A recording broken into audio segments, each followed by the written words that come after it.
রবিবার ছিল, তো হঠাৎ করে প্ল্যান করলাম কুমারটুলি যাব। প্রতিবারই যাই, এবারও সেটাই। যাওয়ার পরে তো দেখো ঠাকুর বানানো, প্রচুর ভিড়, লোক, শিল্পীদের হাতে নৈপুণ্য অসাধারণ। ভাই এত কঠোর পরিশ্রম করে সারা দিন তারা, কি সুন্দর রং হচ্ছে মায়ের, মাকে নতুন করে সাজিয়ে তোলা হচ্ছে রঙের তুলিতে।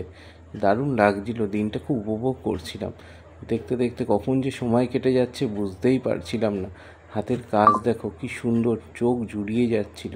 সারাক্ষণ মনে হচ্ছে বসে বসে দেখতেই থাকি মানুষগুলোর হাতের কাজ। আমরা ভাবি এই মানুষগুলো কি কঠোর পরিশ্রম করে আমাদের 4টে দিনকে আনন্দদায়ক করে তোলার জন্য। মানুষগুলি কি খাটতে পারে সেটাই ভাবি। আমরা অল্পতেই হাঁপিয়ে যাই, কিন্তু মানুষগুলিকে দেখো কত সুন্দর করে তুলছে মায়ের মূর্তিকে, সারা দিন রাত পরিশ্রম করছে। আর এই মূর্তিটা দেখো ভাই, এটা তো আমার সব থেকে বেশি সুন্দর লেগেছে। ইচ্ছা ছিল বাড়িতে নিয়ে এসে রাখার, কিন্তু উপায় ছিল না। আজকে নিয়ে আসবো। কি দারুণ করছে, দারুণ লাগছিল, দারুণ।